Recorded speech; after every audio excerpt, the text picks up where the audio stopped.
What is up, everybody? Welcome back to the channel. This is Eric, and today got to review Five Nights at Freddy's. Just check this thing out.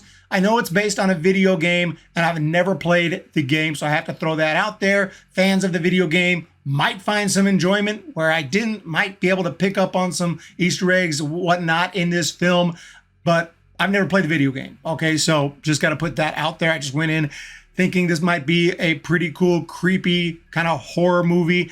I know it's PG-13 and the whole audience was full of kids and stuff like that. So I'm like, I don't know. Well, let's give it a chance anyway. And I can tell you right off the bat, it definitely could have been a lot better had it had an R rating, because you feel like you can see the terror that these creepy freaking animatronic freaking things are going to do. You can see that they are going to cause some massive carnage, but you never really get to see the carnage. Only it kind of alludes to some of what's going on, but you don't really see it, or something's about to happen, it'll black out. So I get that. PG-13, can't hold that against the movie too much. Definitely, at least if there was some good carnage candy in there, at least it would have had that. Really, as far as positives go, I thought that, yeah, these animatronic animals are pretty creepy.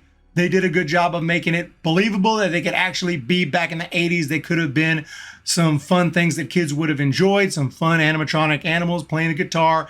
But now that all these years have passed, some, they're looking a little bit messed up, some body parts, some things have fallen off and kind of worn out over time. And now they're just straight out creepy. And they do a great job. And the animatronics and all the practical effects and all that is pretty good. But the film, for me, tells the story. Okay, it tells a story about a guy named Mike who's kind of looking for a job. He gets a job as a night security guard here at this restaurant. I forgot what it's called, something Freddy's, but it's where all these animatronic animals, kind of like a Chuck E. Cheese, okay, a Chuck E. Cheese's, if you will. So he gets a job there, working nights. He's taking care of his sister, and there's kind of a battle going on. Some, I don't even know who it is, but some lady's trying to get custody of her. Just all this story is going on.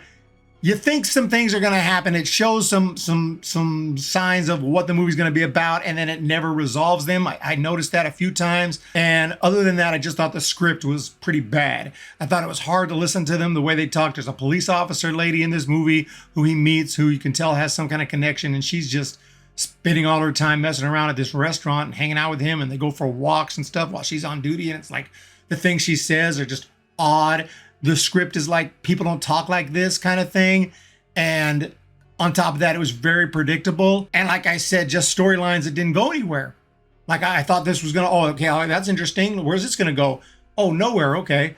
And just some lines of dialogue that I found just completely cringeworthy that I won't say, because I don't think you can really spoil it either, because it's so freaking obvious. You're going to know, I promise you. I don't know what else to tell you. You're just going to know who the main villain is, who you're going to see at the end, because there's only so many characters and it's kind of obvious. They make it as clear as could possibly be.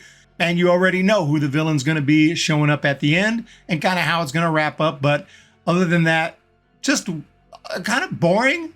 Not a whole lot of action. There's one cool scene earlier in the movie where you get to see these animals get after it, but the mystery of who they are and why they're alive, it kind of reveals that, but there's some things said that never get resolved about it, and I that's all I can say about it. A lot of stuff left unresolved here, including some of the just family stuff, some of the family drama going on doesn't get resolved. Not that I cared about it that much in the first place, but that's all I can really say about this movie. I thought the script was hard to listen to. I thought some of the lines were just laughable. Like laughing at parts that aren't supposed to be funny. I'm laughing at the movie. And it's not that scary.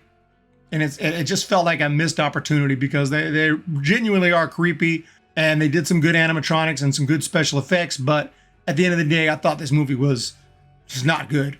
I didn't think it was very good. I didn't think it was very entertaining. Didn't think it was funny. The attempts at humor fell flat for me and wasn't scary. There's some jump scares, which we're sick of in horror movies. Most horror fans are sick of the constant jump scares. You could see them coming an absolute mile away. And other than that, I just found the movie very not good, very, forgettable. It's not the worst piece of crap I've ever seen or anything like that. You might find some fun with it, like I said, if you're a fan of the video game. But for me, didn't like this one at all. I would say a hard pass on Five Nights at Freddy's. That's how all I can say about that one. A hard pass for me, but let me know what you guys think. See ya.